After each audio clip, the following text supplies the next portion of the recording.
नमो ज्ञानेश्वरा नमो ज्ञानेश्वरा। निवृत्ती उदारा सोपान देवा। मुक्ताबाई नमो त्रिभुवन पावनी। आद्यत्रय जननी देवांची जयांचे केलिया स्मरण। होय सकळ विद्यांचे अधिकरण। तेचे वंदो श्री चरण श्री गुरूंचे। ते नमस्कारुनी आता। तरी आम्ही का जन्मावे कवना लागी जियावे। जरी वडिलाया चिंतावे अहित मने। कैवल्य साम्राज्य चक्रवर्ती विश्वमौली ज्ञानोबाराय सकल ब्रह्मनिष्ठ गुरुजनांच्या परमकृपेने श्री भगवती ज्ञानेश्वरीच्या पहिल्या अध्यायाचा आपण विचार करत आहोत। कुरुक्षेत्रावर पांडव पक्षातील आणि कौरव पक्षातील दोन्ही भागातील महारथी युद्धाकरता सज्ज आहे, म्हणून भक्तराज अर्जुनाने भगवान परमात्म्याला दोन्ही सैन्यांच्या मध्यभागी माझा रथ उभा करा अशा प्रकारची एक आज्ञा केली। भगवंताने भीष्माचार्य, द्रोणाचार्य किंवा अत्यंत स्नेही असणारे जे काही नातेवाईक त्यांच्या समोर रथ उभा केला आणि त्यांना पाहिल्याबरोबर अर्जुनाच्या अंतःकरणामध्ये गडबड झाली। परिणाम क्षत्रियाच्या ठिकाणी असणारे वीरवृत्ती जाऊन कृपा नावाच्या वृत्तीने अंतःकरणाची जागा घेतली। ज्ञानोबाराय रूपक करतात, क्षत्रियाचा विवाह वीरवृत्ती नावाच्या स्त्रीबरोबर झालेला आहे आणि पहिली स्त्री असताना जर एखादा क्षत्रिय व्यक्ती आपल्या जीवनामध्ये दुसऱ्या स्त्रींचा प्रवेश करून देत असेल कृपा नावाच्या वृत्तीचा, तर पहिल्या असणाऱ्या स्त्रीला ते सहन होणार नाही, जी या उत्तम कुळीची होती आणि गुणलावण्य हाती ती या अनिकिते न साहती सुतेचपणे। तैसे अर्जुना ते झाले असते पुरुषत्व गेले, जे अंतःकरण दिदले कारुण्यासी। परिणाम हृदय द्रवीभूत झालं, अत्यंत मोह निर्माण झाला आणि सखेदयुक्त अंतःकरणाने ते अच्युताबरोबर बोलू लागले की हे परमात्मन, या रणांगणावर आल्यानंतर 8 प्रकारचे भाव माझ्या जीवनात निर्माण झाले। सिदंती मम गात्राणी मुखम च परिशुष्यते। वेपथुष शरीरे मे रोमहर्षश्च जायते। गांडीवं स्रंसते हस्तात् पक्षैव परिदह्यते। न च शक्नोम्यवस्थातुं भ्रमतीव च मे मनः। हे सगळं पाहिल्यानंतर अर्जुनाच्या अंतःकरणामध्ये संग्रामाच्या बाबतीमध्ये जो पराक्रम होता त्याचा विसर पडला। ज्ञानोबाराय म्हणतात, यात अडचण काय आहे? ही आदिपुरुषाची माया, ब्रह्मया ही नयेची आया। मनवूनी भुलविलाय की राया संजयो म्हणे। अवधारी मग तो अर्जुन देखोनी सकळ स्वजन। विसरलाभिमान संग्रामीचा। पराक्रम आतापर्यंत आपण गाजवलेला आहे। भगवान शंकरांना प्रसन्न करणारा, निवात कवचांचा ठाव ठिकाणा नाहीसा करणारा, गंधर्वाला परास्त करणारा, विराटाच्या दरबारामध्ये एकटा 11 औक्षिणी सैन्याबरोबर युद्ध करणारा, असा पराक्रमी असणारा अर्जुन मोहे कवळीला क्षणा माझी। प्रेम भाव निर्माण झाला आणि मग अंतःकरणातला मोह भगवंताला सांगितलं, प्रभो हे लक्षणं काही मला चांगली वाटत नाही। निमित्तानि च पश्यामि विपरीतानि केशव। न च श्रेयोन पश्यामि हत्वा स्वजनमाहवे। जे आतापर्यंत शरीरावर 8 प्रकारची लक्षणं दिसली, वर्तमान काळातली लक्षणं भावी परिणामाचे सूचक असतात। आपण रस्त्याने चाललो, काही पशुपक्षी पण आपल्या कामासाठी निघून जातात। आपल्याला अपशकुन करावा असा त्यांचा हेतू नसतो, पण त्यांच्याकडून ज्या क्रिया घडतात त्या क्रियेतून आपल्याला ते दाखवून देतात की तुमच्या जीवनामध्ये अशा भावी गोष्टी होणार आहे। राजसूय यागाच्या प्रसंगाला त्या शिशुपालाने भगवंताचे 100 अपराध केले। शिशुपालाचा जन्म झाला तेव्हा त्याला 4 हात आणि 3 नेत्र होते। आकाशवाणी झाले की हा मुलगा फार पराक्रमी असणार आहे, बलवान असणार आहे। जशी आकाशवाणी झाली तशी त्या आईने प्रार्थना केली की मग हा विचित्र मुलगा कसा काय जन्माला आला। मग या बाबतीमध्ये आकाशवाणी परत एकदा झाली आणि तिने सांगितलं, या मुलाला पाहण्याकरता अनेक लोक येतील। अनेक लोक आले की ज्यांच्या हातामध्ये हा मुलगा दिल्यानंतर शिल्लक असलेले 2 हात आणि एक नेत्र गळून पडेल, त्याच्या हातून याचा मृत्यू होणार आहे. मग देशोदेशीचे राजे आले, त्याला गोद म्हणतात ना, गोद मेलिया, त्याला हातात दिलं. म्हणजे कोणाच्याही हातात दिल्यानंतर त्या मुलाला काही परिणाम झाला नाही. भगवंताची आत्या आहे, शिशुपालाची आई.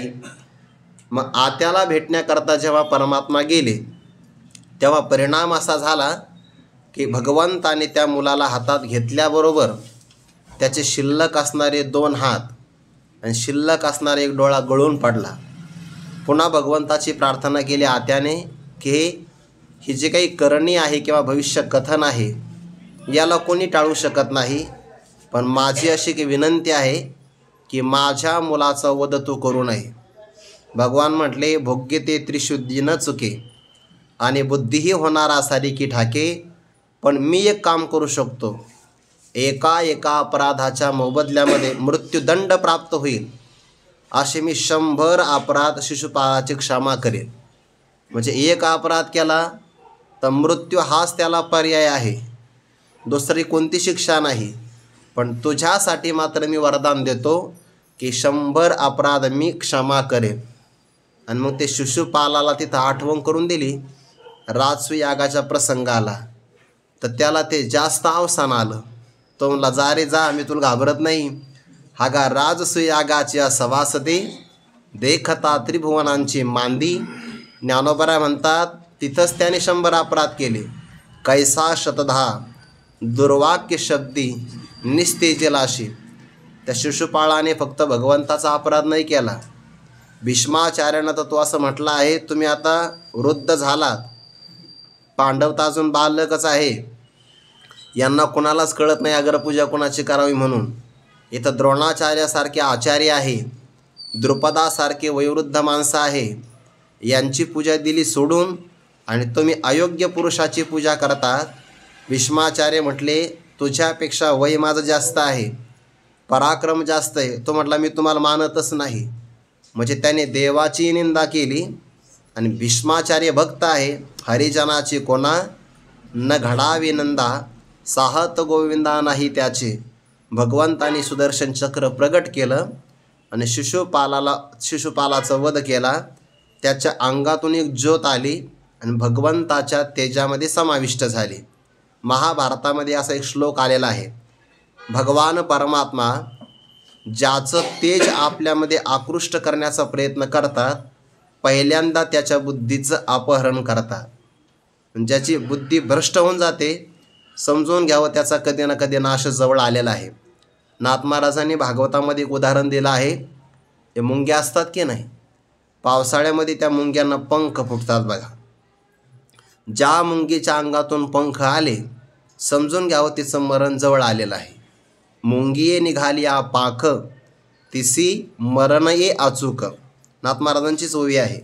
मुंगीच्या अंगातून पंख आले की तिला अचूक मरण येतं. पंख येणं हे काय आहे, तिच्याकरता शकून आहे, शकून अपशकून, की मृत्यू आता जवळ आला आहे. काल परवाच कोणाचं तरी ऐकलं, आपल्याला पावसाळ्यामध्ये इंद्रधनुष्य दिसतो की नाही, त्याच्यामध्ये सप्तरंग असतात. पाण्यामध्ये ते किरण परावर्तित झाले म्हणजे मेघातून पाणी पाझरतं, त्या पाण्याचे तुषार कण तयार झाले. तुषार सिंचन म्हणतो ना आपण ते शेतकरी बघा पाणी देतात, तुषार सिंचन वापरतात. तर त्याच्यामध्ये सुद्धा जर प्रकाश परावर्तित झाला तर थोडेसे आपल्याला इंद्रधनुष्यासारखे रंग दिसतात. आकाशातला इंद्रधनुष्य प्रगट झाला आणि एखाद्याला दिसला नाही तर असं म्हणतात त्याचा फक्त 9 महिन्याचा कालावधी इथं शिल्लक राहिला. मग त्यांनी चांगली तयारी केली पाहिजे, म्हणजे जाण्याची आणि हे सगळं सोडण्याची अशी काही लक्षणं असतात. मग शिशुपालाचा वध झाला, सगळे निघून गेले आणि व्यास महर्षी आपल्या शिष्यांसहित आले. मला शकून सांगायचा म्हणून मी थोडा विस्तार केला. व्यासांना विचारलं धर्मराजाने की हे सगळे उल्कापात झाले, अंतरिक्षामध्ये धूमकेतू तुटताना दिसतात, धरणीकंप होतो आहे, याचं काय लक्षण आहे. व्यासांनी सांगितलं, चांगलं आहे का, राजसूय यज्ञ झाला आणि व्यासांनी भविष्य कथन केलं की हे राजा आता जे शकून होतात ना, अपशकून, याचे परिणाम आत्ताच नाही दिसणार, अजून 13 वर्षानंतर दिसणार आहे. का, कारण बरोबर त्यानंतर द्युतकर्म झालं, यांना 12 वर्षाचा वनवास मिळाला, 1 वर्षाचा अज्ञातवास मिळाला आणि सांगितलं ही जी सगळी लक्षणं दिसतात याची लक्षणाचे परिणाम 13 वर्षानंतर दिसणार. परिणाम काय होणार? जगातल्या सगळ्या क्षत्रियांचा संहार होणार आणि पुढं ऐका, त्या संहाराला कारण तुम्ही पांडव असणार. हे व्यासांनी सांगितलं. 13 वर्षांनी अगोदर राजसूय यज्ञ समाप्त झाला होता. महाभारतामध्ये वर्णन आलंय सभा पर्वामध्ये की हे सगळं झालं. मग धर्मराज म्हणले मी जर कारण ठरणार असेल किंवा माझे भाऊ जर युद्धाकरता कारण ठरणार असेल तर आपण आता सावध राहिलं पाहिजे. म्हणून धर्मराजाने तेव्हापासून म्हणजे अगोदरच कलह कोणासोबत केलाच नाही, पण त्याच्यानंतरही कलह केला नाही. बघा, सगळं राज्य यांनी कपट मार्गाने अपहरण करून घेतलं. धर्मराजाची काही तक्रार नाही. 12 वर्षाचा वनवास, 1 वर्षाचा अज्ञातवास, अर्ध राज्य सामोपचाराने मागितलं, नाही दिलं. 5 गावं द्या म्हणे, तेही दिलं नाही. आता पर्यायच राहिला नाही. याचा अर्थ काय? शकुन जे असतात ते भावी परिणामाचे सूचक असतात. आणि भक्तराज अर्जुन म्हणतात, प्रभो माझ्या अंगावर जे 8 प्रकारची मला लक्षणं दिसतात ना, सिदंते मम गात्राणी भ्रमती वच मे मनहा, मला असं वाटतं ही सगळी माझ्याकरता अपशकुन आहे. या युद्धामध्ये स्वजनांना मारणं याच्यामध्ये मला थोडंसंही श्रेय काही दिसत नाही, वाटत नाही. प्रभो मला विजयाची गरज नाही, राज्य नको, सुख नको, किंवा मला विशिष्ट प्रकारचे भोगही नको, किंवा मला यांना मारल्यानंतर जगून तरी काय फायदा आहे. ज्यांच्याकरता आम्ही जगावं, राज्य भोग सुख संपादन करावे, ते सर्वच्या सर्व शस्त्राच्या टोकावर आपले प्राण धन यांची आशा सोडून युद्धाकरता आले. म्हणून मला या युद्धाची अपेक्षा नाही. यावरच्या काही आपण ओव्या पाहिल्या होत्या. अर्जुनाच्या स्वभावाचं ज्ञानोबराय प्रगटीकरण करतात. बरं, या पहिल्या अध्यायामध्ये भक्तराज अर्जुनाचाही स्वभाव आहे आणि दुर्योधनाचाही स्वभाव प्रगट झाला आहे. किंवा ठिकठिकाणी धृतराष्ट्राचाही स्वभाव ज्ञानोबराय प्रगट करतात. बघा, धृतराष्ट्राचा पहिल्याच ओळीत स्वभाव आला, पुत्र स्नेहे मोहितो, पुत्राच्या स्नेहाने वेडा झालेला आहे. हे फक्त धृतराष्ट्राचं नाही, जगातले सगळे बाप पुत्रस्नेही मोहितो अशाच प्रकारे आहे की नाही. आपली मुलं व्यसनं करतात, चांगल्या प्रकारे वागत नाही आणि तरीही आईबाप त्यांना पैसे पुरवतात. याचा अर्थ काय? पुत्रस्नेहे मोहितो.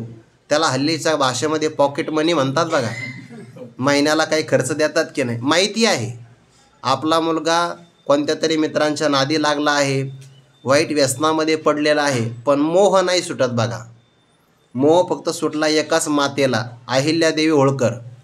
आपला मुलगा चांगला वागत नाही, लगेच हत्तीच्या पायाखाली तोडवला. याला न्याय म्हणतात. मुलासोबत जी एवढा न्याय करू शकते तर प्रजेसोबत किती करणार. म्हणून तर एवढं नाव आहे ना, कीर्ती आहे.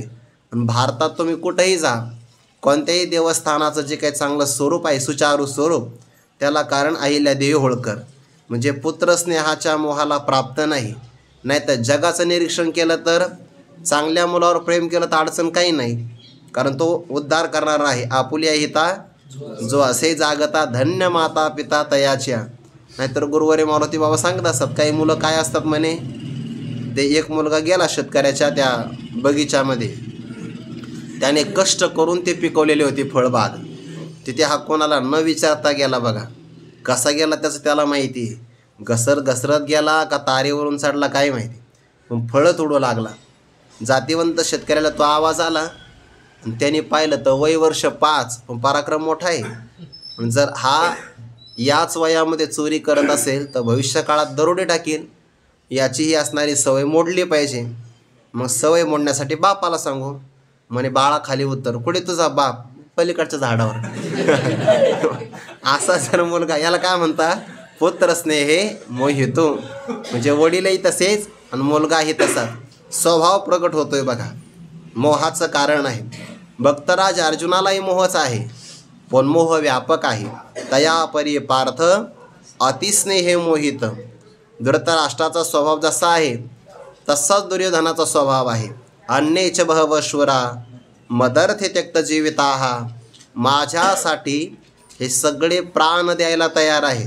अर्जुनजी काय म्हणतात, या सर्वांसाठी मी प्राण द्यायला तयार आहे. एवढा फरक आहे बघा. पारमार्थिक व्यक्ती आणि बाकीचा असणारा वेगळा व्यवहाराचा व्यक्ती यांच्यामध्ये हे फरक आहे, मूलभूत फरक.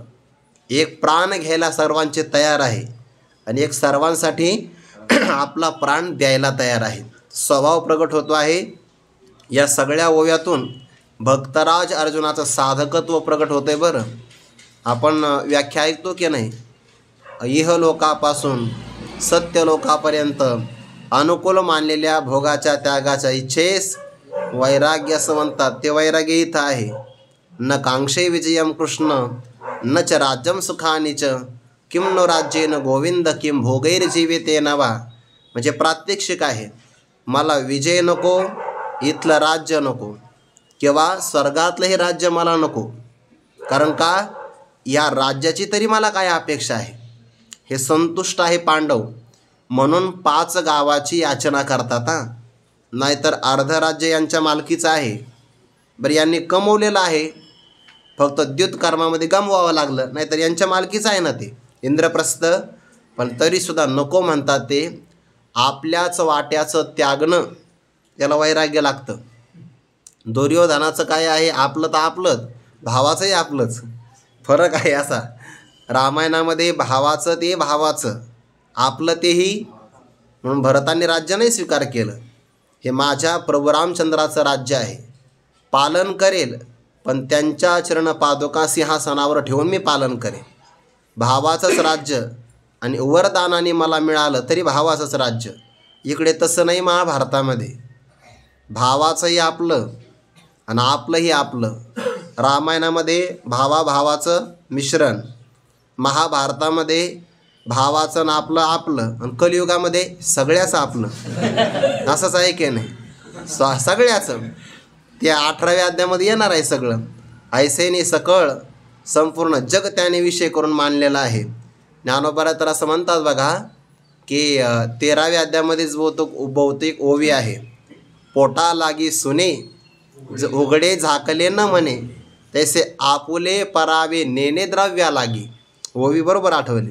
ज्याप्रमाणे पोट भरण्याकरता कुत्र हा पदार्थ उघडा आहे का झाकलेला आहे असं काही म्हणत नाही, तसं द्रव्याकरता हा आपला आहे का परका आहे काही विचार नाही, फक्त मिळवायचं. काळ बदलला की एवढ्या वृत्ती बदलतात बघा. रामायणाचा काल, महाभारताचा काल, आणि आता आहे कलिकाळ. एवढ्या वृत्ती बदलत चाललेल्या आहेत. इथं राज्य तरी काही पाहून या सगळ्यांचा वध करावा, मग आपण भोग भोगावी, त्या सगळ्या भोगाला आग लागावी, त्या सुखा वाचून होईल तसं आम्ही आमचं कष्टामध्ये जीवन सहन करू. कष्ट किती झाले तरी चालतील, पण मनुष्याने आपल्याला जे मिळवायचं आहे ना ते असं शुद्ध मिळवलं पाहिजे बघा. आणि शुद्ध मिळवता मिळवता कष्ट झाले तर ती आपली तपश्चर्या होत असते. आणि तप झाल्याशिवाय दैवत प्रसन्न होत नाही. तपेविना दैवत ज्ञानोबाऱ्याचा सिद्धांत आहे. म्हणून या सुखा वाचून जसं होईल तसंही आम्ही जीवन सहन करू. वास्तविक असं आहे की यांच्यासाठी जीवनसुद्धा खर्च करण्याची तयारी आहे, पण यांचा घात करावा आणि मग आपण सुखाने राज्य भोगावं ही गोष्ट माझं मन स्वप्नातसुद्धा करू शकणार नाही. जागृतीत न करील यात नवल काय. स्वप्नातसुद्धा हे माझे मन करणार नाही. काय तयारी असेल, गुरुवारी मारुती बाबा सांगत असतात बघा, माघ शुद्ध दशमीला तुकोबरांना स्वप्नामध्ये उपदेश झाला, काय तयारी असेल असं बाबांचं एक वाक्य असतं. स्वप्नात उपदेश झाला बघा आणि फलीभूतही झाला, तयारी काय असेल. तसं अर्जुनाची तयारी काय असेल, स्वप्नातसुद्धा माझं मन ही गोष्ट करणार नाही. म्हणजे पहिल्यांदा मन गोष्ट करत असतं, नंतर क्रिया घडत असते. आवडी ती वृत्ती किरटी आधी मनोनीची उठी, मग ते वाचा दिठी करासी. ज्याचं मनच कोणती क्रिया करत नाही त्याचे हातसुद्धा ती क्रिया करत नाही. म्हणून मनात नसावं म्हणजे क्रियेत येत नाही. स्वप्नातसुद्धा मी यांचा घात करील आणि मग राज्यसुख भोगेल, स्वप्ने ही मन माझे करू न शके. हे अर्जुनाचं मन प्रगट होतं आहे बरं. हे सगळं मन प्रगट होत आहे. आणि मन वाणीतून किंवा क्रियेतूनच प्रगट होत असतं. मनुष्य जे बोलतो ते त्याचं मन असतं. मानस जाणी जे बोले, शब्दावरून मनुष्याचं अंतःकरण कळत असतं. स्वप्नातसुद्धा माझी मन ही गोष्ट करू शकणार नाही. या ओवीपर्यंत आपण आलो. आता 14वी ओवी, 214 क्रमांकाची ओवी. तरी आम्ही का जन्मावे, कवना लागी जियावे, जरी वडिला या चिंतावे अहित मने. भगवंताला प्रश्न विचारला आहे, परिहार देतात. जरी या वडिला मने अहित चिंतावे, तरी आम्ही का जन्मावे, कवना लागी जियावे. 2 प्रश्न विचारले बरं. आम्ही का जन्मावे, आम्ही जन्माला कशाला यावं, किंवा कवना लागी जियावे, आम्ही जगावं तरी कोणासाठी. कवना लागी म्हणजे कोणासाठी. का बरं. आमच्या जीवनामध्ये आमच्या मनाकडून जर या वडिला अहित चिंतावे, या सगळ्या वडीलधारी लोकांचं, वडील म्हणजे काय, मोठमोठे असणारे सगळे वडील जन आहे, आणि मनाच्याद्वारे जर यांच्या संबंधाने आमच्याकडं अहित होत असेल, याचा अर्थ आमच्या क्रिया किंवा आमच्या भावना यांच्या जर अकल्याणाची अपेक्षा करत असेल, तर त्यापेक्षा आम्ही जिवंत न राहिलेलं चांगलं. म्हणजे जगावं कुठपर्यंत, जोपर्यंत मोठ्या लोकांचं आपल्याकडून हित होत असेल, सेवा घडत असेल, त्यांना समाधान देण्याची कृती घडत असेल, तोपर्यंतच आपण जगावं. पण आपल्या जीवनातून जर यांच्या मर्यादेचं उल्लंघन होत असेल, तरी आम्ही का जन्मावे. आता वडील शब्दाचे अर्थ 2 होतात. एक तर आपल्यापेक्षा वयाने मोठे असणारे किंवा आपल्या मांसवंशाला जन्म देणारे, तेही आपले वयापेक्षा मोठे असणारे वडीलच आहे. आणि दुसरे विद्या प्रदान करणारे, आचरण करून दाखवणारे, ते सुद्धा आपले वडील आहे. सगळ्यात महत्त्वाचं काय, यांचं उल्लंघन कधी घडू नये. मनुस्मृतीमध्ये प्रमाण आहे बघा. अभिवादनशीलस्य नित्यं वृद्धोपसेव्यनः चत्वारि तस्य वर्धन्ते आयुर्विद्या यशोबलम. अभिवादनशीलस्य शब्द फार गोड आहे.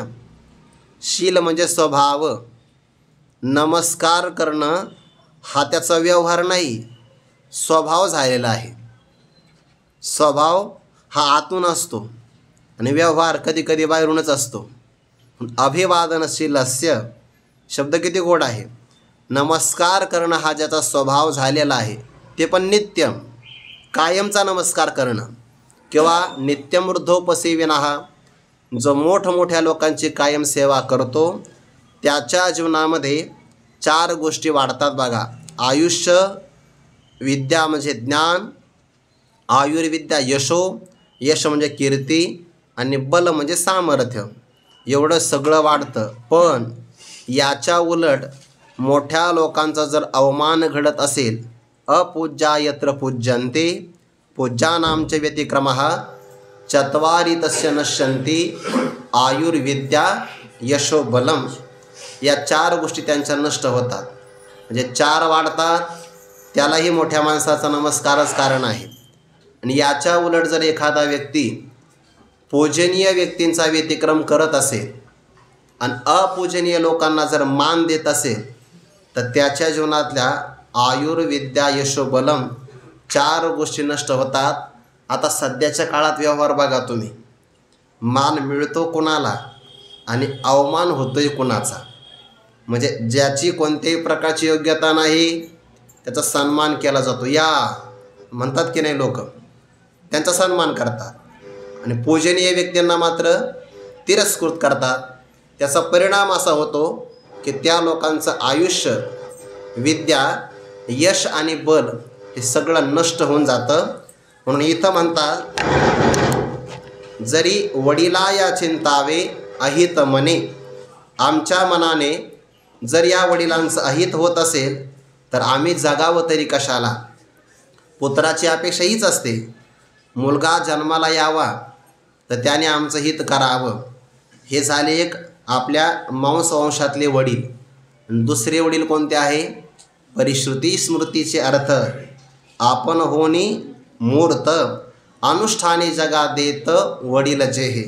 म्हणून कोणत्याही वडिलांचा आपल्याकडून अवमान होऊ नये एवढी मनुष्याने काळजी घेतली पाहिजे. जर त्यांचं हित करता आलं तर चांगलीच गोष्ट आहे, नाही करता आलं अडचण काही नाही, पण कमीत कमी त्यांचं अहित तरी आपल्या मनातून होऊ नये इतकी काळजी आपण घेतली पाहिजे. जरी या वडीला मने अहित चिंतावे तरी आम्ही का जन्मावे, तर आम्ही जन्माला कशासाठी यायचं आहे आणि जगायचं तरी कोणासाठी.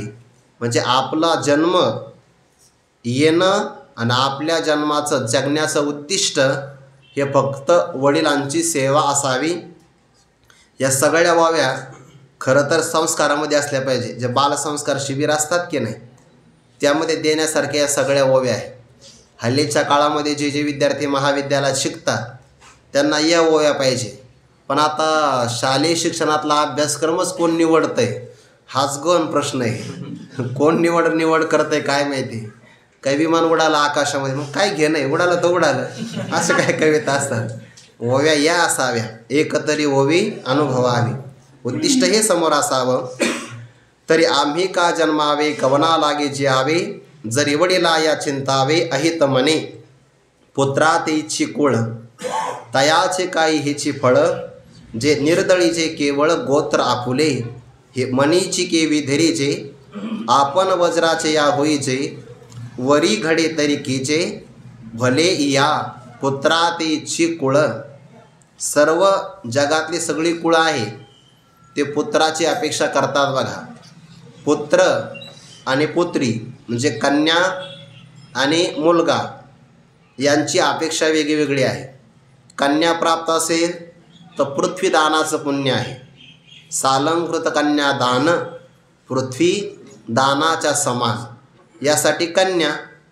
आणि पुत्राच्या बाबतीमध्ये आपली जी वंशपरंपरा आहे, पितरांचं ऋण आहे, ती सगळी परंपरा प्रवाहित राहावी याकरता पुत्राची अपेक्षा.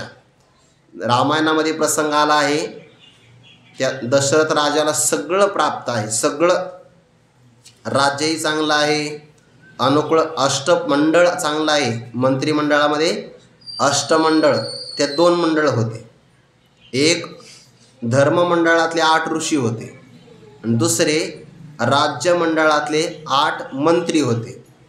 मग राज्यकारभार चालवायचा तर 8 मंत्र्यांनी कारभार बघायचा.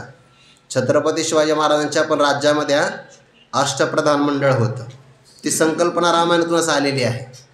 आणि त्या अष्टमंडळावर देखरेख ठेवण्याचं काम धर्ममंडळाचं असायचं.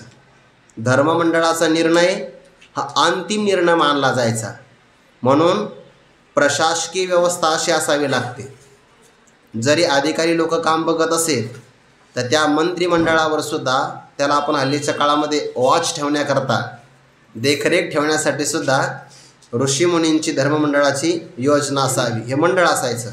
सगळं अनुकूल आहे दशरथ राजाला, फक्त एकच कमी आहे. आणि व्यवहारात असं असतं बघा, एक कमी बाकी सगळ्या असणाऱ्या गोष्टीला वजा करते. आपल्याकडं 90 रुपये चांगले असतात, कमी किती असतात? फक्त 10. पण ते 10 झोप येऊ देत नाही. ते 10 असे खूपच राहतात. म्हणजे कमी आहे 10 रुपयाची, जास्त किती आहे? 90चा आनंद घ्यायला पाहिजे की नाही? 90चा आनंद नाही घेता येत बघा, त्याला ते कमी सतावते. तेवढंच कशाला?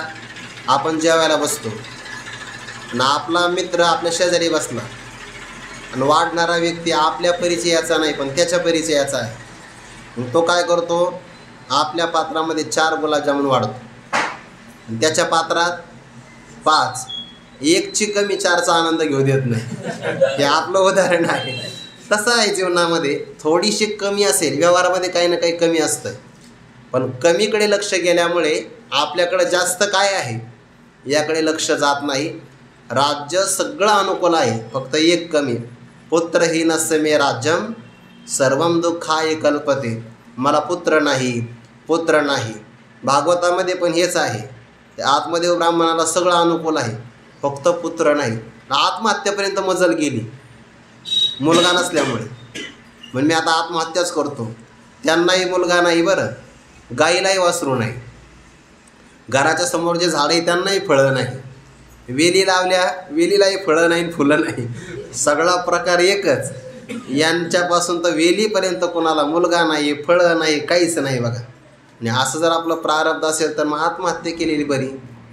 कथेत कथा सांगतोय बरं मी. त्या आत्महत्या करायला निघून गेले, त्या ऋषींनी पाहिलं, रामायणातून भागवतामध्ये आलो, पुन्हा जाणार आहे मागं मी, नंतर ज्ञानेश्वरीत येतो ऐका. ते म्हटले आत्महत्या केलेली बरी, पण विचार चांगला आला. आत्महत्या करण्याच्या अगोदर ऋषीचं दर्शन घ्या. संताचं दर्शन वाया जात नाही, अमोघा हा असं म्हटलं आहे. जाऊ म्हणे दर्शन घ्यायला. ऋषीने सांगितलं बाळा का रडतो. असं म्हटलं की जास्तच रडायला सुरुवात केली. रडतो का म्हटलं की माणसं जास्त स्पुंद रडतात ना. म्हणजे काय सांगावं तुम्हाला, बरं आहे तुमचं विरक्त आहे, तुमचं बरं आहे मागण पुढं, तुम्हाला काय अडचण आहे, आम्हाला लय अडचण आहे. लोकांना वाटतं आपलं लय चांगलं आहे, यांचं असं सगळ्यालाच वाटतंय बघा, आपलंच वाईट आहे बाकी सगळ्याचं चांगलं आहे. तुम्हाला काय बाबा काय अडचण आहे तुम्हाला, त्याला काय माहिती आपल्या काय अडचणी म्हणून सांगता तरी कुठं, नाही तर ते आपल्यापेक्षा जास्त तोच रडेल. पण सांगता येत नाही. म्हणे अरे बाळ काय झालं, सांगण्यासारख्या नाही म्हणे. मला पुत्र प्राप्त नाही तर जगून काय फायदा. म्हणजे तुला आताच नाही, आगामी 7 जन्मामध्ये पुत्र नाही. तुला माझ्या प्रारब्धात नसेल पण तुमच्या तपत सामर्थ्य असेल की नाही बघा ताप.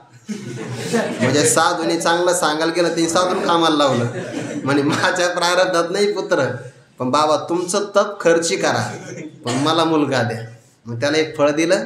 पुढचा कथा भाग आपल्याला माहिती आहे. धर्मपत्नीला खायचं सांगितलं. दुसरी स्त्री आली शेजारची, तिने बाई तू तर लय भोळी राहिली म्हणे, साधू लोकांवर विश्वास ठेवत असते होय म्हणे, असं फळ खायचं नाही. दिलं टाकून. ते खाल्लं गाईने. गाईला मुलगा झाला. गाईसारखे काम म्हणून गोकर्ण, पण तो सात्विक मुलगा. आणि मग येणे आपल्या बहिणीचा मुलगा आणला. नाव काय ठेवलं, धुंदुकारी. ती धुंदुली. आणि मग तिने पराक्रम तुम्हाला माहिती आहे. ज्या मुलाच्या प्राप्तीकरता आत्मदेवाने एवढे कष्ट केले, शेवटी त्यांचं वाक्य काय आहे, वंध्यत्वं तु समीचीनम कुपुत्रो दुःखदायक. वंध्यत्व परवडलं पण वाईट मुलगा मात्र दुःखदायक आहे. पण वाईट मुलाची अपेक्षा नाही करत. मग त्या दशरथ राजाने यज्ञ केला. पुत्रहीनस्य मे राज्यम. मग पुत्रकामिष्टी यज्ञ, अग्निदेव प्रगट झाले आणि 4 मुलं प्राप्त झाली. पुत्राची अपेक्षा कशासाठी, पुत्रात इच्छी कुळ. सगळं कुळ पुत्राची अपेक्षा करतं का, याने आपला वंश विस्तार चालवावा ही अपेक्षा आहे. किंवा पितरांना पिंडदान तर्पण हे करावं, श्राद्ध करावं, यासाठी पुत्राची अपेक्षा करतात. आणि ते दिलं पुत्राने सोडून, तयाचे काही हेची फळं. त्या पुत्रप्राप्तीचं हेच फळ आहे का, की त्या मुलाने सगळ्यांच्या मुळावर यावं. असं होतं की नाही, मूळ नक्षत्राला आलं मुलगा की तो सगळ्यांच्या मुळावर येतो. व्यवहारात काही मुलं जन्माला आले बघा, तुम्ही बातम्या पाहत असाल.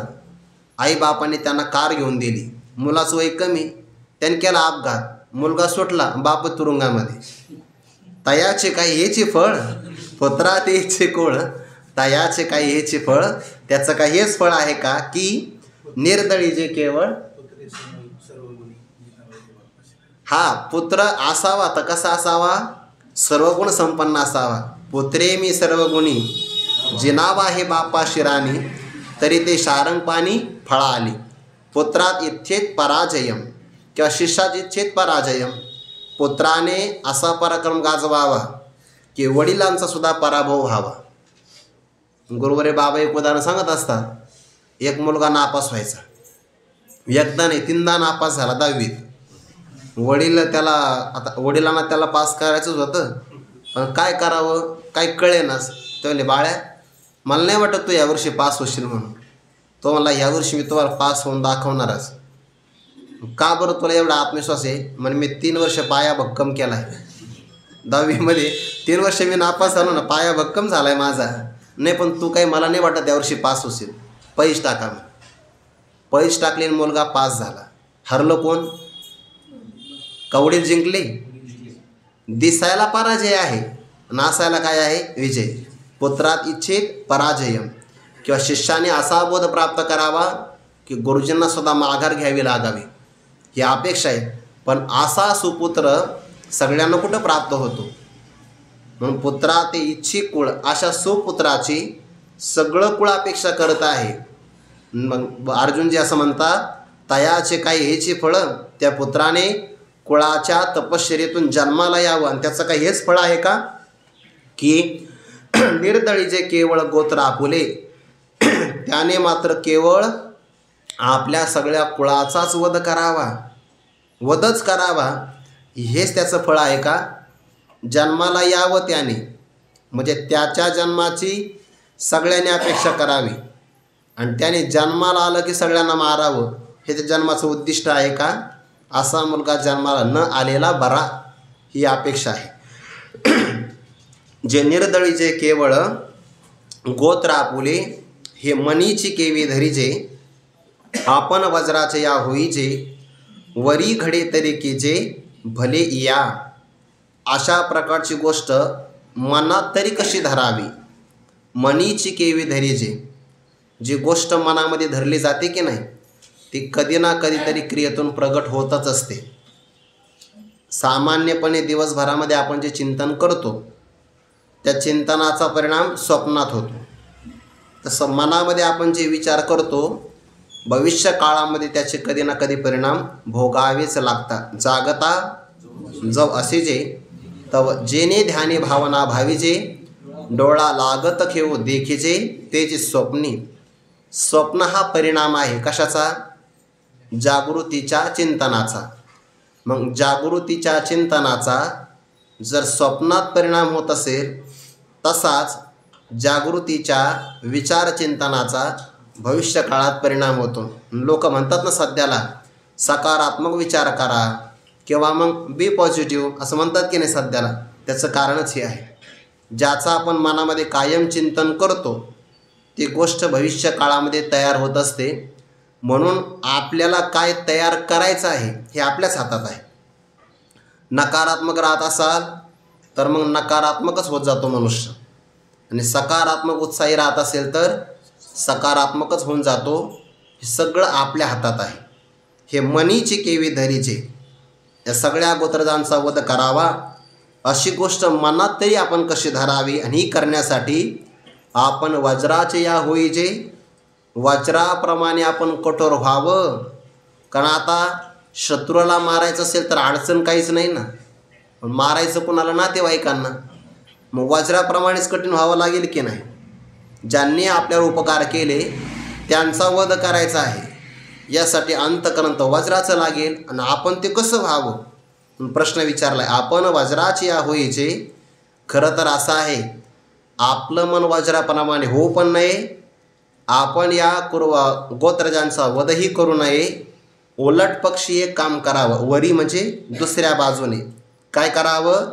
घडे तरी कीजे भले या.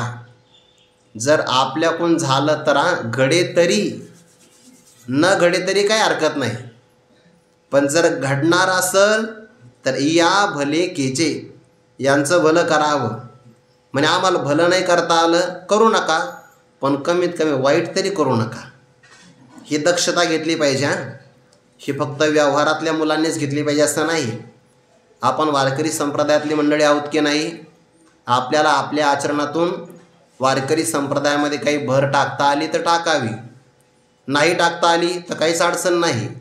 पण कमीत कमी आपल्या कृतीतून संप्रदायाच्या मर्यादा परंपरेला कुठंतरी गालबोट लागेल याची तरी आपण काळजी घेतली पाहिजे. लागू नये, कलंक कोणताही लागू नये. आपलं बोलणं, आपला व्यवहार, आपले मानसिक संकल्प, आपलं आचरण असं असावं. संप्रदायाची उंची नाही वाढवत आली ते चालेल, ती खूप वाढलेली आहे, कारण हा संप्रदाय ज्ञानोबा तुकोबा यांचा आहे. भर नाही टाकता आली तर काय हरकत नाही, पण कमीत कमी एवढी तरी दक्षता घेतली पाहिजे की आपल्या अंगावरचे कपडे पांढरे शुभ्र आहे आणि त्याला कोणत्याही प्रकारचा डाग सहन होत नाही, तो पडू नये एवढी तरी आपण काळजी घेतली पाहिजे. असा त्याचा अर्थ. वरी घडे तरी कीजे भले या. घडलं करता आलं तर यांचं भलं करावं, म्हणजे नाही करता आलं करू नका, पण कमीत कमी यांचा वध तरी करायचा नाही. किती दक्षता आहे बघा आपल्या पूर्वजांच्या विषयी. ही सगळी पुत्राच्या बाबतीतली कर्तव्य कर्म आहे. पुत्राचे संकल्प काय असावे ते सगळे संकल्प या वयातून प्रगट होतात. पुढचा संकल्प तर फारच गोड आहे.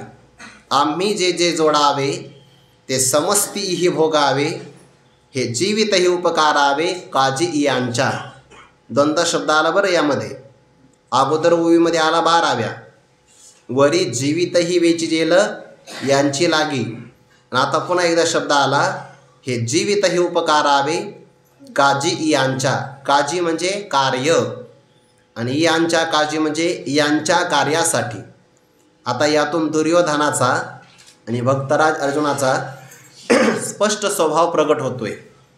तो काय म्हणतो आहे, आमुचिया काजाचे निपाडे देखते आपुले जीवित्व थोकडे, ऐसे निरवधी चोखडे स्वामी भक्त. तो म्हणते सगळे हे अप्रतिमल्ल जगी पुरता प्रताप अंगी परी सर्व प्राणी मजची लागी आराईले असती. आमचं जर काम आलं, दुर्योधन म्हणतोय मागे, आमचं काम आलं तर आमच्या कामासमोर हे आपलं जीवनसुद्धा तुच्छ लेखतात. आमुचिया काजाचे निपाडे देखते आपले जीवित थोकडे, ऐसे निरवधी चोखडे स्वामी भक्त. किती गोड स्वामी भक्त आहे आमचे हे. दुर्योधनाचा भाव काय आहे, आमच्या कामासाठी हे आपलं आयुष्य खर्च करायला तयार आहे. आणि अर्जुनाचा स्वभाव मात्र उलट आहे यापेक्षा. ते काय म्हणतात, हे जीवितही उपकारावे काजी यांच्या. उलट यांच्या कार्यासाठी आम्ही आमचं असणारं आयुष्य खर्च करायला तयार आहोत. उपकारावे याचा अर्थ खर्च करावं, उपयोगी लावावं. आमचं शरीर, इंद्रिय, वाणी, मन, बुद्धी सर्व यांच्या कार्यासाठी खर्च करावं. जीवितही उपकारावे. एवढंच नाही असं नाही, जे जे आम्ही संपादन करतो आहे आम्ही कमवायचं आणि आनंद यांनी घ्यायचा. आम्ही जे जे जोडावे ते समस्तीही भोगावे. धर्मशास्त्राचा नियम असा आहे, जे आपण कमवतो ना ते आपण एकट्याने कधी खायचं नसतं. एकट्याने जर खाल्लं तर त्याला ते धन पचत नाही. 100 रुपये कमवले तर फक्त 20 रुपये आपण स्वतःकरता वापरू शकतो. 80 रुपये आपण आपल्याकरता वापरायचे नसतात. असा नियम आहे धर्मशास्त्राचा. आणि उल्लंघन केलं तर काय होईल, हानी. इतकी हानी कळत तर नाही पण झाल्याशिवाय राहत नाही. भक्त प्रल्हादाचे पुत्र विरोचन, विरोचनाचे पुत्र बलिराजा यज्ञ करायला प्रारंभ केला. 100 यज्ञ करायचे आणि स्वर्गाचा राजा व्हायचं. झालं, यज्ञाला प्रारंभ केला. यज्ञाचं मुख्य नेतृत्व शुक्राचार्याने स्वीकारलं. 2 आचार्य बरं, एक शुकाचार्य आणि दुसरे शुक्राचार्य. फरक आहे एका रचा. शुकाचार्य आणि शुक्राचार्य. शुकाचार्य कोण, व्यासपुत्र, की जे परीक्षित राजाला भागवत सांगतात. आणि दैत्यांचे गुरु ते शुक्राचार्य. म्हणून गोंधळ नाही झाला पाहिजे एका रमध्ये, मग अर्थ फार होऊन जाईल. मग शुक्राचार्याने सांगितलं आपल्याला यज्ञ करायचे. 99 यज्ञ पूर्ण केले. 100व्या यज्ञाला प्रारंभ करणार. देवांनी विचार केला, बलिराजा चांगला आहे पण बलिराजा ज्यांच्या आज्ञेत राहतो ते दैत्यगुरु शुक्राचार्य आहे, किंवा यांचं सैन्य दैत्याचं आहे सगळं. बलिराजा चांगला आहे स्वभावाने पण बाकीचे लोक नाही ना चांगले. त्यामुळे हे जर राजे पदावर आले तर जगाचा कारभार चांगला होणार नाही. काही माणसं खूप चांगले असतात पण सल्लागारामुळे बिघडतात. मग ते जर झालं ते नेमकं असं असतं, ते माणसं बाकी कोणाचं ऐकत नाही, त्याचंच ऐकतात बघा. त्यामुळे देवांनी विचार केला की बलिराजा या काळात तरी स्वर्गावर आले नाही पाहिजे. भविष्य काळात येणार आहे बरं इंद्रपदावर बलिराजा, अजून कालावधी बाकी आहे. इंद्रपदावर ते येणारच आहेत, त्यांना कोणी रोखू शकणार नाही, कारण 100 यज्ञ झालेले आहेत ना त्यांचे. जन्म ते शतमक संपत्ती स्वर्गीची आहे, त्यामुळे ते इंद्रपदावर येणारच आहे. पण सध्या येऊ नये.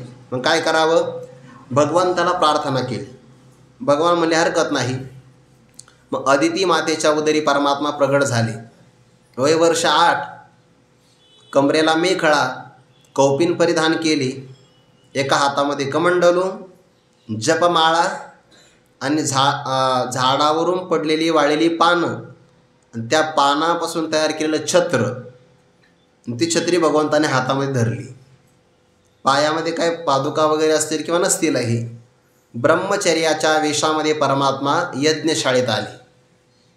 आता यज्ञाला प्रारंभ करायचा आणि यज्ञशाळेमध्ये याचक आले. मग ते याचक आल्याबरोबर सगळे सैनिक धावत आले. मग तुम्हाला काय पाहिजे, काय पाहिजे? ते म्हणले तुम्ही मला देऊ शकत नाही, तुमच्या राजाला बोलवा म्हणे, म्हणजे मालकाला. अहो म्हणे ते यज्ञाला सुरुवात करायची. नाही मग मी थांबतो म्हणे. त्याला आपण काय म्हणतो, वेटिंग रूम. थांबतो म्हणे मी यज्ञशाळेमध्ये, पण तुमच्या मालकाला बोलवा. निरोप पोचविला.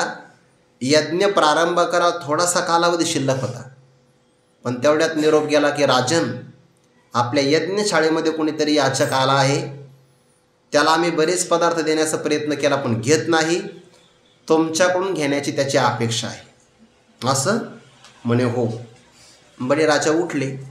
ऋषीमुनी म्हणे उठायचा अधिकार नाही तुम्हाला, मुहूर्त टाळला आहे म्हणे. आता जर मुहूर्त टाळला तर यज्ञाला पुन्हा दुसरा मुहूर्त पाहावा लागेल.